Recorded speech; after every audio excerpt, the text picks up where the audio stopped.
¿Recuerdas este capítulo de Futurama? Y es un empate. Revisamos el microscopio de electrones y el ganador es el número 3 en un cierre cuántico. ¡No es justo! ¡Cambiaron el resultado al medirlo! La explicación de este chiste es que a escala cuántica los sistemas se encuentran en algo llamado superposición de estados, es decir, que pueden estar en varios estados cuánticos al mismo tiempo. Pero cuando uno hace una medición para saber en cuál de ellos está, en ese momento el sistema cae en uno de ellos con cierta probabilidad. Entonces, en esta parte los caballos llegan tan parejos que hay que definir quién ganó midiéndolo a escala cuántica. Pero en esta escala podríamos decir que ambos caballos ganaron y ambos perdieron al mismo tiempo. Pero cuando hacemos la medición ya se define uno de ellos y seleccionamos al ganador. Es por eso que el profesor se enoja diciendo que se cambiaron los resultados cuando se hizo la medición, pero era algo necesario para saber quién había ganado. Ahora, mucha gente dice que la verdadera explicación de este chiste es el experimento de la doble rendija, donde la luz parece comportarse de una forma si es observada y de otra si no es observada. Pero estas dos cosas son lo mismo. El experimento de la doble rendija se explica con esta interpretación de la mecánica cuántica. Y la razón de la confusión es que mucha gente piensa que cuando decimos observar en este experimento de la doble rendija, realmente nos referimos a ver con nuestros ojos, pero no es así. Pero eso te lo explico en otro video, así que si te interesa, deja tu follow. ¿Sabías que Futurama creó un teorema matemático solo por un capítulo? Mira. Sin importar cuántas veces cambien sus mentes, pueden ser restauradas usando cuando mucho 2 jugadores extra. Contexto, los personajes en este capítulo cambian sus mentes de cuerpos varias veces entre varias personas y lo que te mostré es cuando lo resuelven y regresan cada uno a su estado original. Y el teorema que crearon para resolver este problema fue justamente el que se muestra en el pizarrón al final de este fragmento. Este se llama teorema de Keller, que es uno de los autores de la serie, y este teorema matemático literalmente lo creó únicamente para explicar la solución de la trama de este capítulo. Y en pocas palabras, en el capítulo lo que trata este teorema es que si tú quieres reordenar los pares de mentes y cuerpos, no importa cuántas veces se hayan revuelto entre ellos, tú puedes regresar siempre al estado original siempre y cuando tengas máximo 2 personas adicionales para hacerlo, que son justamente los 2 basquetbolistas que también participan al final en la solución. Y se vería algo como esto. Esto que te muestro aquí sería la forma correcta de intercambiar las mentes con las 2 personas extras para poder resolver el problema y volver a la normalidad. No te pierdas el resto de capítulos de Futurama, deja tu follow. ¿Recuerdas el capítulo en el que Bender se duplica y se duplica? Hola amigos, malas noticias amigos. Miren esta serie infinita que representa la masa de generaciones sucesivas de Benders. ¡Es no convergente! ¡Oh, rayos! Lo que dicen aquí de esta ecuación, ¿es realmente cierto o solo se la inventaron? Pero bueno, si estamos hablando de Futurama, es obvio que esto tiene una justificación y es la siguiente. En esta ecuación, M es la masa total de Benders que se han producido debido a que se están duplicando. M0 es la masa original de Bender. El término 2 a la n lo podemos ignorar porque aparece arriba y abajo, así que se puede cancelar. Y entonces solamente nos queda la sumatoria de M0 entre n más 1. Esto que tenemos aquí es una forma de escribir la llamada serie armónica, que tiene la característica de que es no convergente, o en otras palabras es divergente. ¿Pero qué significa esto? Básicamente lo que quiere decir es que si tú haces esta suma hacia el infinito, o sea de forma indeterminada, el resultado va a ser cada vez mayor. Y entonces, como la masa total de Benders está dada por esta serie, lo que esto indica es que si los Benders se siguen y se siguen duplicando, la masa que ellos necesitarán va a tender a infinito, por lo que eventualmente podrían consumir la Tierra entera o si quisieran incluso el universo. Te reto a que notes la referencia en ese capítulo de Futurama. Amigos, miren mi más reciente invento. Está bien. Toma cualquier objeto y hace 2 copias más pequeñas.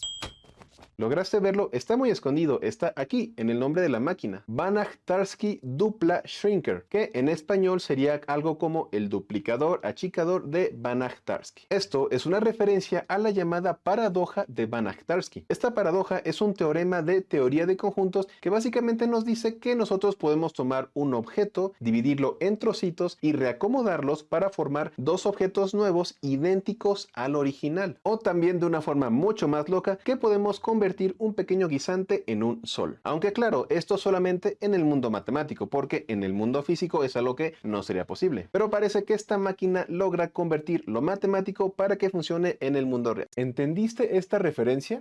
Futurama. Lo que pasa en Sinus X1 se queda en Sinus X1. Al escuchar esto, seguramente lo primero que pensaste fue en la famosa frase de lo que se queda en Las Vegas, se queda en Las Vegas. Y lo de Signos X1, pues simplemente al ser la serie como algo muy futurista, pues podría ser una especie de nombre extraño para un lugar parecido. Y aunque esa referencia por sí misma es bastante buena, no es todo. Una es la de Las Vegas y la otra es que el nombre Signos X1 sí existe y es el nombre de un agujero negro. ¿Y qué característica tienen los agujeros negros? Bueno, una de ellas es que cualquier cosa que entra dentro de su horizonte de eventos, una vez que está ahí, ya no puede escapar. Así que literalmente todo lo que pasa dentro de un agujero negro se queda dentro del agujero negro. Tremenda doble referencia. ¿Notaste esta referencia en Futurama? No, el profesor me golpeará. Pegamento loco ultra fuerte.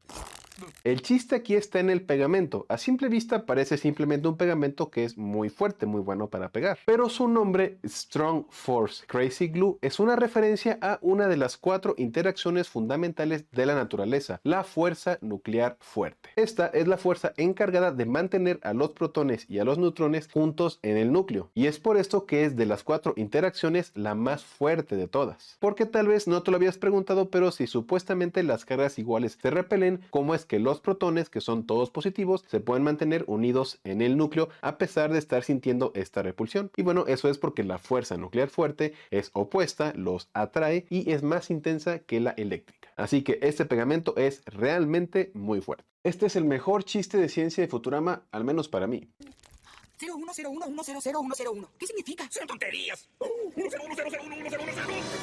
Lo que se ve en la pared es un número que está escrito en binario. El primer número que ve Bender, si lo traducimos a decimal, es el número 357, que por sí mismo pues no tiene ningún sentido y es por eso que Bender dice que simplemente son tonterías. Pero el detalle está en cuando vuelve a ver el número, pero ahora reflejado en el espejo. Cuando lo ve reflejado se ve el número que tenemos aquí, que si lo convertimos a decimal, ahora es el número 666, que es el famoso número de la bestia. Y es por eso que cuando lo ve en el reflejo, pues ahí sí sale corriendo. Definitivamente es de mis favoritos. El número 1729 aparece muchas veces en Futurama, como cuando Bender recibe una carta de Navidad,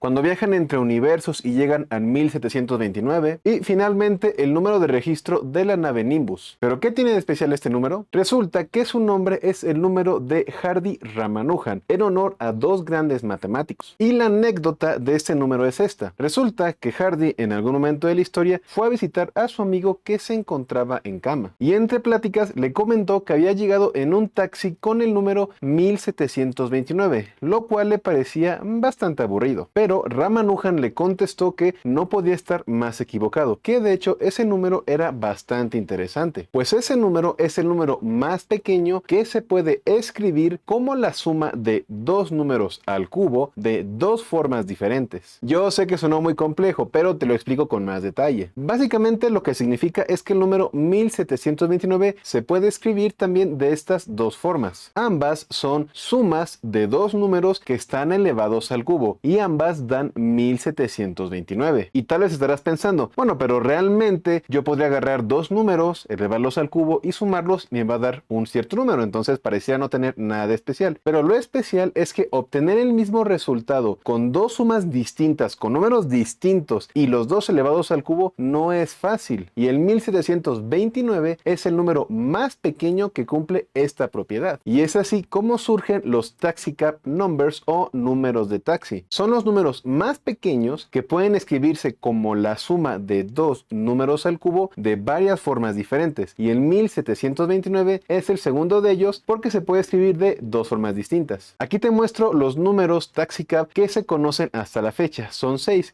y como ves en cada caso se puede escribir como sumas de cubo pero de varias formas distintas. Por ejemplo, el tercero se puede escribir de 3 formas distintas, el cuarto de 4 formas distintas, etc. Pero eso no es todo, porque el 1729 no es el único número taxicab que aparece en la serie. También aparece el tercero, que irónicamente aparece como el número de uno de los taxis. Futurama God. ¡Mua! Nice. ¿Recuerdas la Universidad de Marte en Futurama? Y en esta escena tenemos el departamento de física de la Universidad de Marte junto con su anexo, pero están colocados de una forma bastante curiosa. Se encuentran en equilibrio en una tabla con un punto de apoyo. Pero ¿cómo pueden lograr esto si ambos edificios son de distinto tamaño? ¿Y realmente sería correcto lo que están representando ahí? Y bueno, en esto se utiliza una magnitud llamada torca, que básicamente es aplicar una fuerza en un punto de apoyo una cierta distancia. Y una de las características de la torca es que mientras mayor sea la distancia de la fuerza al punto de apoyo, mayor es el valor de la torca. Y para que un objeto esté en equilibrio, las dos torcas de ambos objetos tienen que ser iguales. Entonces, si el edificio del anexo es más pequeño y por lo tanto tiene un menor peso, para que pueda estar en equilibrio con el edificio principal, pues tiene que estar más alejado del punto de apoyo. Así que utilizando esta magnitud de la torca y el principio de equilibrio, podemos ver que esta escena está correcta. ¿Recuerdas cuando en Futurama van a comprar algunas bebidas? Cerveza.